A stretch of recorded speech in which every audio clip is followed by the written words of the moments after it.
જય શ્રી કૃષ્ણ. કેમ છો બધા? ઘણા સમય પછી મળવાનું થયું.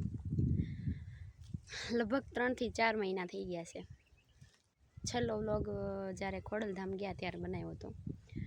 તો એમાં કારણ એ હતું કે હું સ્કૂલમાં જોબ કરતી હતી એટલે ટાઈમ નહોતો મળતો, અને હવે થયું કે લાઈ પાછો વ્લોગ ચાલુ કરું. અને અત્યારે હું આવી છું ભાવનગર પપ્પાના ઘરે. એટલે અને મસ્ત અમે વાડી આવ્યા છે ને, તો કીધું કે હાલ આજથી જ તે શરૂઆત કરી દઉં એમ. જો કે વાડીમાં અત્યારે કાંઈ છે નહીં, પણ થોડું ઘણું આમ તેમ રીંગણીને એવું બધું છે ને, એને કાપીને શું કહેવાય વાડે નાખવાનું છે, કારણ કે ખેડાવાનું છે. એટલે અત્યારે વાડીમાં પહેલાં ઘઉં હતા, એટલે અત્યારે તો બધું ઘઉં હતા ને, તો એ પછી ઓલાથી લે ને મશીનથી, એટલે છેલ્લે જે ઘાસ રહે ને એને બાળવું પડે છે. ઘાસ એટલે એ કુવળ જે ઘઉંનું રહે છે, એટલે બાળેલું છે, હવે ખેડવાનું છે. તો ચાલો હવે બધા કૂવા બાજુ ગયા છે, આપણે જઈશું. ચાલો વ્લોગમાં બન્યા રહેજો. તો આ છે મોટી મોટી રીંગણી થઈ ગઈ છે, હવે એને કાઢી નાખવાની છે, ખેડવાની છે. એટલે અતુલભાઈ કાપી દેશે. અતુલભાઈ તમારે કાતર બતાવો જરીક. કેટલી મોટી છે,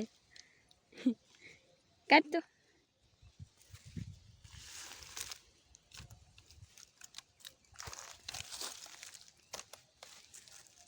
રીંગણા પાકી ગયા, બિયારણી કેટલું લેવું બોલો. લો કેટલી સુવિધા થઈ ગઈ અત્યારે.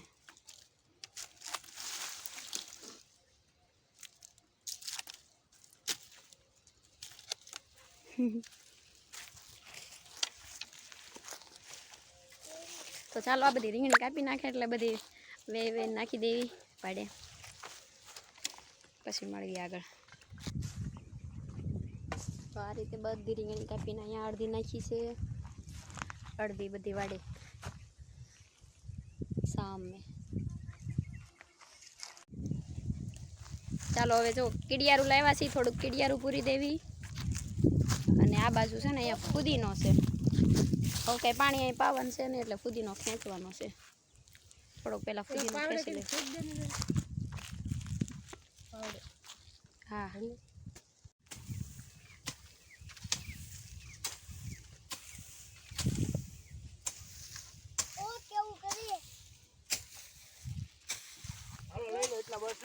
જશનભાઈ જો જશન આ બાજુ આવી તો બેટા.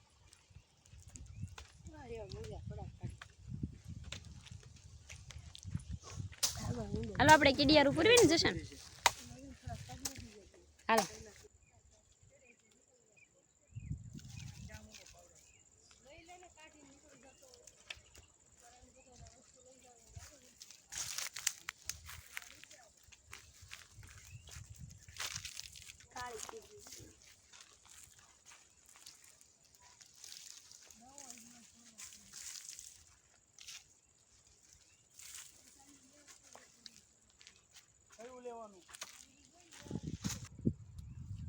હવે છેલ્લો છે ને વધેલો ગુવાર છેલ્લી વાર વીણી લેવાનો છે. હવે બધું ખેડાઈ જશે.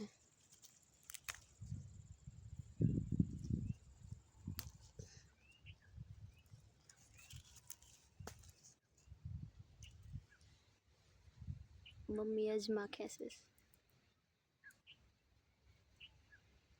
ખેતર કેવું કાળું કાળું લાગે બધું, બાળું હે ને એટલે.